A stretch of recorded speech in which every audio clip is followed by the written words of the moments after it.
โนดสะอ้อนชาวบ้านกับเจ้าหลายนะผู้ใดที่ว่าได้ดินติดภูเขาแบบสี่นี่เอาเส้นทางนี่ก็เป็นเส้นทางที่ว่าไปบ่ได้แล้วเนาะในปัจจุบันนี่นะอันนี้คือรถไทยมาแต่ฝั่งไทยแหละพี่น้องเดี๋ยวนี้ราคาเท่าไหร่แหละรถไทยนี่อันนี้นะ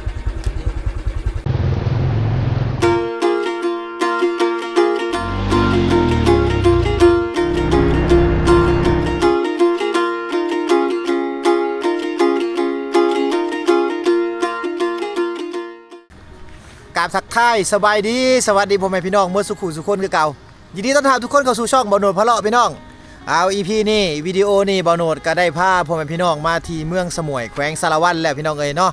หลังจากที่ว่ามาแต่เมืองท่าบางทองแขวงสวรรณเขตพี่น้องทางเขตหน้าฝนตกอยู่แต่ว่าบ่แห้งปานใดพี่น้องเอ้ยบ่ตกหลายนะเนาะบางเขตก็ตกแน่บางเขตก็บ่ตกแน่นะตามหมู่บ้านแต่ละหมู่บ้านนะยังมีแสงแดดได้แต่ว่าเฮามาในเขตเมืองตะโอยเมืองสมุยพี่น้องเอ้ยป้าตกฝนนี่แต่ผู้หารักลงมาพี่น้องเนาะแต่ผู้หารักลงมาจนมาฮอดเขตสิเข้าเขตเมืองสมุยฝนยังตกอยู่พี่น้องแต่ว่าก็ใครแน่เขตนี้ยังมีแสงแดดแน่เนาะอันเขตนั้นโอ้เขตเมืองตะโอยนี่บ่มีแสงแดดเลยคุณเขาหน่วยนี้นี่เป็นคุณเขาที่ว่าเชื่อมต่อกับประเทศเวียดนามขันระหว่างลาวกับเวียดนามแล้วก็ขันระหว่างเมืองนองกับเมืองสมุยเมืองตะโอยแขวงสารวัตรนะกับสวรรค์เขตพี่น้องภูเขาอ้อมหอบเลยภูเขาอ้อมหอบบรรยากาศวิวหลักล้านพี่น้องบรรยากาศวิวหลักล้านเลยสบายดีแม่วันชวนเป็นชวนสิเมื่อเฮือนบ่นี่นะเปาะจะแหละชะมอเปาะโอ้เลี้ยงควายเลี้ยงงัวสิเอาไปใช้นี่เรียกในนี่บ่นี่เลยคนมาเลี้ยงงัวพี่น้องเลยเนาะตามถนนหนทางที่เฮาจะไปเมืองสมุยแขวงสารวัตรนี่กะเห็นชาวบ้านกับเจ้าเลี้ยงงัวเลี้ยงควายแบบซี่คุณ สบายดีโอ้ยไปเลี้ยงงัวฝนตกเนาะฝนตกก็บ่ได้เศร้าเนาะทุกเจ้ากันเนาะเลี้ยงแหละมันมีพ่อค้ามาหับซื้อบ่นี่ก็เลี้ยงงัวเก่าเลี้ยงงัวเก่าลุงงัวเขาโอ้หับจ้างเลี้ยงลูกหลานให้เลี้ยงลูกหลานให้เลี้ยงแต่บ้านใดเฮามาได้พูนแต่สวรรค์เขต โอ้เพิ่นก็พากันแข่งคนเลี้ยงงัวพี่น้องเอ้ยเนาะเดียวเจ้าแม่นเฮาสิไปสมุยนี้มีหมู่อยู่สมุยนี่แหละเขาถ่าอยู่พุ่นเอ้าขนมแก้วปันกันเด้อคนละอัน แก้วนะเอานึ่งอีลานคอยดิยังมีบ่นี่เอาให้เล่าเนี่ยโอโนดซื้อมาบนลายขนมกับซื้อมาบนลายพี่น้องเลยแค่ชื่อลายมีเงินค่ะชื่อลายเอาแม่เอ้ยขอบใจลายเด้อโดยเอาไว้ให้ร้านเด้อโดยเอาลูกไปก่อนนี่ไอ้หน้าแม่นี่ไอ้ลงไปดิบอกอันนั้นไปหากินบ่นะไก่บ่เยิ้งบ่เข้าไปนี่สบายดีน้องสาวสบายดีเจ้าไปไก่บ่ไก่ฮะไอ้ถามเนี่ยไก่บ่ไก่ย่างไปนี่ได้ลงไปนี่บ่ลงไปนี่ไก่เติบได้บ่ลักหนึ่งบอดกะเดียวกะสิฮอดนะน้องเพิ่นสิไปสอนป้าบ่น้ำขึ้นบ่ย่านน้ำบ่เลิกบ่น้ำเลิกเลิกนะเพิ่นว่าเลิกพี่น้องไอ้เขาไปน้ำได้บ่เจ้าชิย่างไปบ่ไอ้บ่อยากไปเบิ่งจะไปสอนป่าให้ไปน้ำอยู่บ่ไปบ่ไปน้ำไอ้ชิพาไปบ่น้ำแห้งบ่ต้องได้ย่างขามน้ำเป็นบ่จึงไปฮอดวางนั้นได้ไปว่าโดดจักในเขาบ่ได้ต้องได้ย่างไปเอาซะไปซะโดยน้องเพิ่นว่ารถจักรในเข้าไปบ่ได้พี่น้องต้องได้ย่างเข้าไปนะรถจักรต้องได้จอดไว้ในนอกนะน้ำมันแห้งเพิ่นว่านะเอาก็บ่เป็นหยังเอาไว้โอกาสหน้าเดี๋ยวบ่โหนดมาถ่ายทำวิถีชีวิตชาวบ้านอยู่ทางเขตนี้ให้พ่อแม่พี่น้องได้เบิ่งเด้อเวลาที่ว่าน้ำมันลงพี่น้องเอ้ยเนาะไปเฮาก็เดินทางต่อพี่น้องเอ้ยเนาะเบิ่งวิถีชีวิตตามถนนทางแบบซี่แหละ อ้ยชาวบ้านกับเจ้าพี่น้องชาวบ้านกับเจ้ามาแต่ไรงัวไรควายแม่นี่ มาที่เลี้ยงงัวบ่โอ้เป็นมาแต่เลี้ยงงัวเลี้ยงควายพี่น้องเนาะชาวบ้านกับเจ้า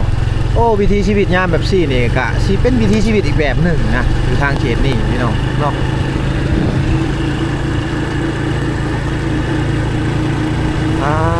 ตุ๊ถือคันเบ็ดมาถึงสิเลออันนี้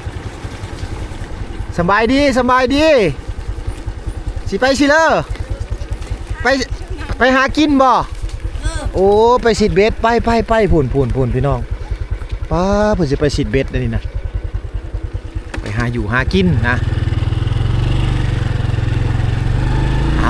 เอาก็เดินทางต่อพี่น้องมื้อนี้เป็นมื้อที่ว่าฝนลิ่นป้าตกลงมาแต่ภูหารักนะภูหารักเมืองตะโอยแขวงสารวันนะฮอดนั่นแหละฝนลิ่นมาเลยพี่น้องเอ้ยเนาะเบาโนดก็คอยครับมาพี่น้องเอ้ยเพราะว่าเส้นทางอยู่เทิงเลยเป็นเส้นทางคู่นะสูงชันหลายและก็อันตรายพี่น้องเนาะในการขับขี่รถต่างๆฝนตกลิ่นเลยพี่น้องเอ้ยต้องได้ใต้ตารถไว้นะย่านรถใหญ่แน่บ่เห็นรถน้อยนะพี่น้องเพราะฝนมันตกลิ่นแห้งเลยเดี๋ยวเอามาฮอดนี่ก็ใครกลัวอยู่ทางตะโอยพี่น้องใครกลัวทางตะโอยหลายว้าพี่น้องนี่คือบรรยากาศระหว่างทางนะที่บ่าวโหนดมาถ่ายทำให้พ่อแม่พี่น้องได้เบิ่งนะ อันนี้คือบรรยากาศระหว่างทางพี่น้องเลยเนาะตาสะออนอลีพี่น้องอันนี้คือแม่น้ำเซรามังเด้อที่ว่าไหลมาแต่ประเทศเวียดนามพี่น้องเนาะวิวทิวทัศน์ธรรมชาติบ้างามเลยพี่น้องพุ่นคุณเขาทางหน้านี่เนาะอันนี้คือสายภูที่ว่าขันระหว่างเมืองดักจึงกับเมืองสมุยแขวงสารวันพี่น้องเนาะฝนหากระเซาตกพี่น้องฝนหากระเซาตกนะชาวบ้านเขาเจ้าพากันมาหาอยู่หากินนะบางคนเขากับมาตึกสะดุ้งพี่น้องบางคนเขากับมาสิดเบ็ดนะเอามาเบิ่งน้ำกันพี่น้องเลยเนาะคักอลีอันนี้นะป้าโตน้ำไหลบักแห้งเลย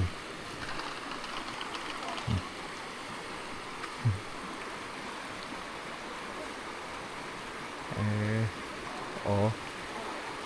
หวานผลมาหวานแห่พี่น้องทางเนี่ยผลมาหวานแห่นะอีแม่พอนี้มาตึกสะดุ้งนะตัว ได้อยู่บ่อีแม่ได้อยู่บ่ตึกสะดุ้งนะได้บ่ได้โอ้ บ่ได้จักบ่ได้จักดีเลยบ่โอ้เพิ่นมาตึกสะดุ้งพี่น้องอันนี้คือเซรามังบ่โอ้เซรามังเนาะเอาอีแม่เพิ่นมาตึกสะดุ้งพี่น้องบ่โนดกะแวะมาเบิ่งนะบรรยากาศนะเบิ่งภูเขาทางหน้านี่บักงามเลยนะวิวทิวทัศน์ระหว่างทางพี่น้องเนาะวางนี้เป็นวางชาวบ้านเขาเจ้าอาบน้ำเลยนี่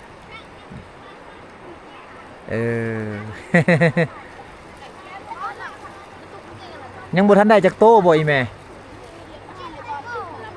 ฮากามาเนาะฝนเศร้าแล้วเพิ่นมาพี่น้องช่วงนี้เป็นช่วงที่ว่าน้ำขึ้นนะช่วงนี้เป็นช่วงที่ว่าน้ำขึ้น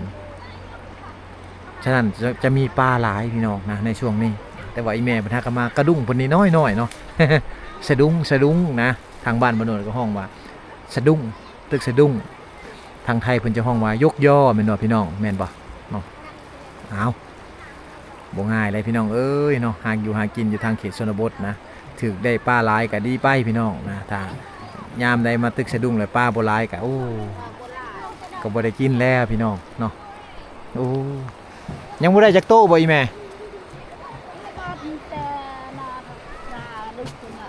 ใช่ลูกคอยย่ามมึงแน่โอ้โกยยังบ่ทันได้เพิ่นยังบ่ทันได้จำพี่น้องเอ้ยเพิ่นหากะมานะ อีแม่เพิ่นหากะมาเอาตึกสะดุ้งนะหรือว่ายกยอนั่นเองนะสุดท้ายในเขตชนบทบ่ว่าชานเมืองต่างๆของฝั่งลาวเฮานะถ้าว่าถึกช่วงฝนแบบซี่นี่ชาวบ้านเขาเจ้าก็จะมาหาอยู่หากินตามธรรมชาติตามลำแม่น้ำแบบนี้แหละพี่น้องอันนี้คือตลาดฟรีนะมื้อใดได้หลายก็ได้กินหลายพี่น้องมื้อใดได้น้อยก็กินน้อยเด้อทางเขตนี้นี่สุดท้ายเพิ่นจะบ่มีตลาดและตลาดห้านค้าต่างๆนะ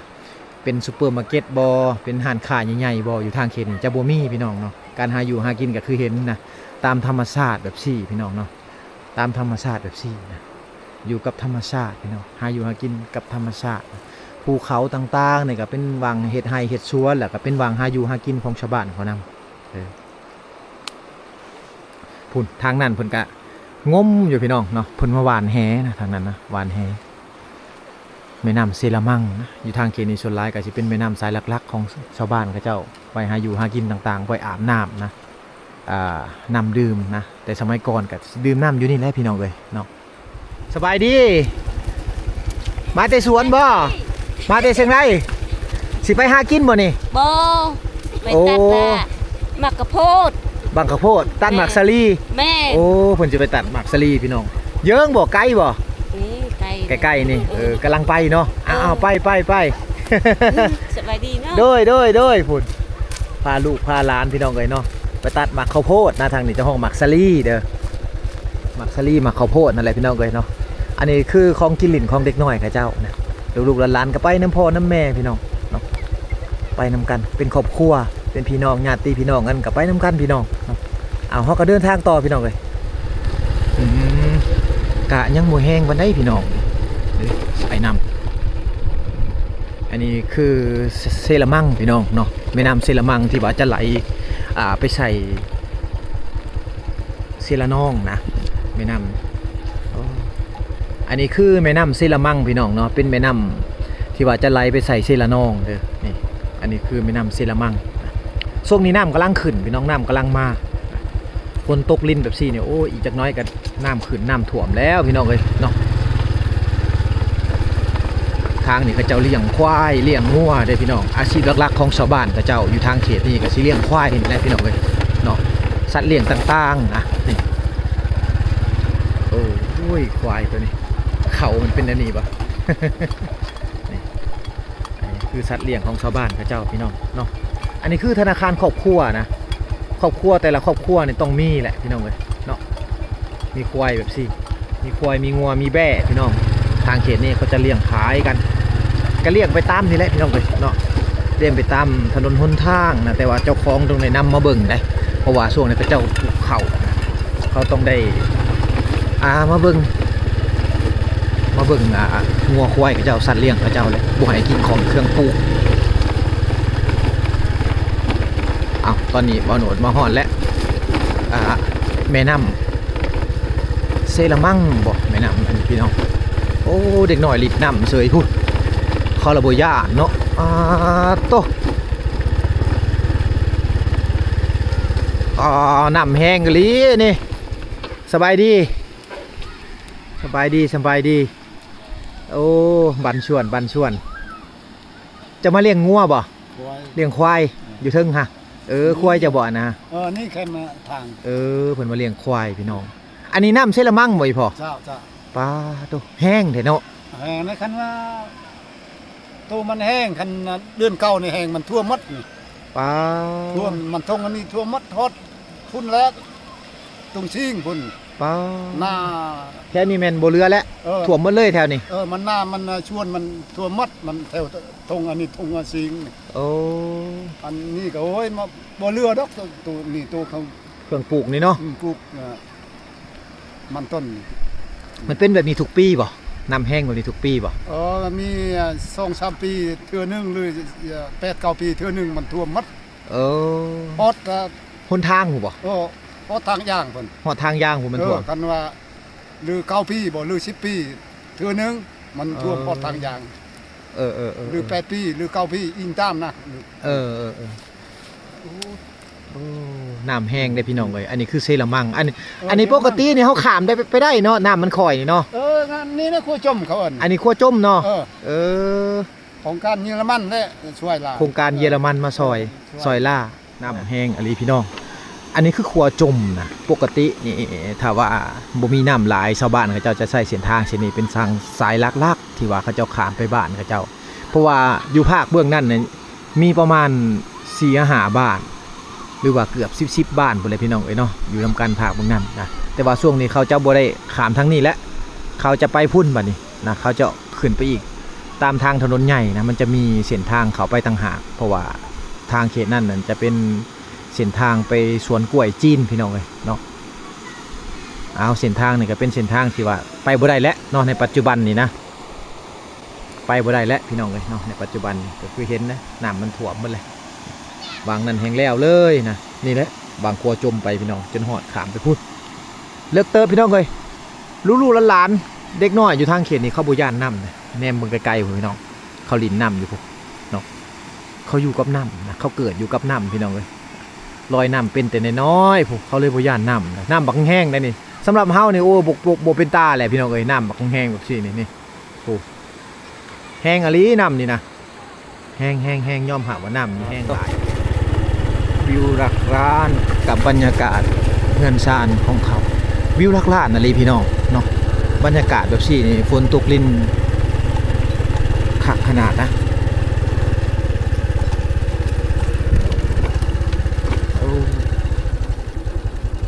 เพิ่นมาแต่ชิเลอร์อันนี้สบายดีมาแต่สิดเบ็ดโอ้ได้อยู่บ่โอ้เพิ่นมาแต่สิดปลาได้ใช่ขอเบิ่งได้ปลายังอันนี้นะปลาขาวเนาะปลาขาวหน่อยนะไปสิดอยู่แถวใดไปอยู่แถวห้วยนี่ติแมน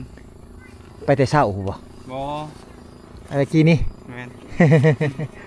การหาอยู่หากินทางเขตนี่เนาะพอได้กินอยู่เนาะเอาไป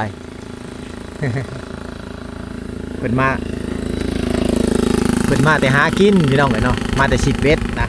ในช่วงนี้แหละเราจะเห็นชาวบ้านกับเจ้าพากันไปสิดเบ็ดนะหาอยู่หากินในช่วงฤดูฝนแบบสี่ตามถนนหนทางเนี่ยโอ้จับเบ็ดไผเบ็ดมันเลยพี่น้องเนาะบางคนมีหอด 3-4 ก้านผู้นายเบ็ดไหนมีหอด 3-4 อันนะในการสิดเบ็ด เบ็ดแต่ว่าเป็นเบ็ดไม่ไผ่เด้อพี่น้องเป็นเบ็ดแบบเดิมๆนะจะบ่แม่นเบ็ดที่ว่าทันสมัยพี่น้องเนาะเป็นเบ็ดไม่ไผ่นั่นแหละที่เฮ็ดชาวบ้านเขาจะเฮ็ดเองเฮ็ดมาจากเชือกเอ็นแล้วก็อันนั้นตะขอเบ็ดก็ไปซื้อเอาอยู่ตลาดพู้นแล้วพี่น้องเอ้ยเนาะรถลากแก่ของคนลาวเฮาได้อยู่ในเขตชนบทนะสิใช้รถซิ่งเนาะเป็นหยังสายพานมันตกบ่แม่นแหละ แปลงสายพานมันใหม่นะโอ้แก่มันบ่ช่วงนี้ปลาทุกอันนี้เอาไปขายทางใดร้านใหญ่บ่ไปไกลเติบนะ เอาอันนี้คือการหาเงินของคนในเขตนี่พี่น้องเนาะจะหาเงินตามฤดูกาลนะอันนี้คือรถลากแก่เพิ่นนะอันนี้คือรถไทยมาแต่ฝั่งไทยแหละพี่น้องเดี๋ยวนี้ราคาเท่าไหร่แหละรถไทยนี่อันนี้นะ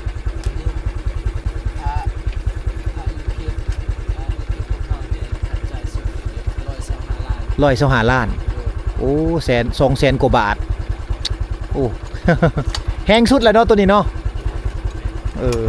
ขึ้นแต่ต้นไม้บ่ได้พี่น้องเลย ขึ้นได้หมดกันนะขึ้นแต่ต้นไม้บ่ได้นะแห้งสุดเลยไปก่อนเด้อขอบใจได้หลายคนแก่มันเดินทางต่อไปเมืองสมวยแขวงสารวัตรพี่น้องฝนตกลิ้นจนสุดทางเลยหากระไข่นี่แหละ เส้นทางระหว่างทางพี่น้องบ่มีหยังขักไปกว่านี้แหละในช่วงฤดูฝนนี่ขักอย่างเดียวก็คือการเดินทางพี่น้องเนาะการเดินทางไปถ่ายคลิปหมู่บ้านต่างๆเนี่ยเขาจะเห็นทะเลหมอกถ้าว่าเขามาในเขตภูดอยเขาจะเห็นทะเลหมอกเห็นเงินคนอยู่ทางเขตนี่นะเห็นวิถีชีวิตที่ว่าแตกต่างกับแต่ละฤดูแล้วก็คุ้นเขาต่างๆเนี่ยก็โอ้เป็นสีเขียวนะมีทะเลหมอกมีขี้เฟือไหลตามหัวปูไปพี่น้องอันนี้คือบรรยากาศตัวจริงเลยพี่น้องเด้อที่ว่าอยู่ฝั่งลาวนี่ก็ยังมีหลายนะบ่มีโฮมสเตย์นะพี่น้องทางเขตนี้จะส่วนหลายถ้าว่าเห็นวางจุดชมวิวต่างๆนะบ่มีโฮมสเตย์เด้อมีแต่เป็นจุดที่ว่าจอดพักรถเบิ่งวิวเนาะบางเขตอยู่ทางภาคเหนือนะพี่น้องจังหายากบ่คือทางฝั่งไทยนะที่ว่ามีโฮมสเตย์หับเอานักท่องเที่ยวมานั่งเบิ่งวิวบรรยากาศกินกาแฟกินสินดาดบ่พี่น้องเนาะหมูกระทะนะเนาะบรรยากาศกันคักไปอีกแบบนั้นกับพี่น้องก็สิเป็นแบบว่าสะดวกสบายนะเนาะไป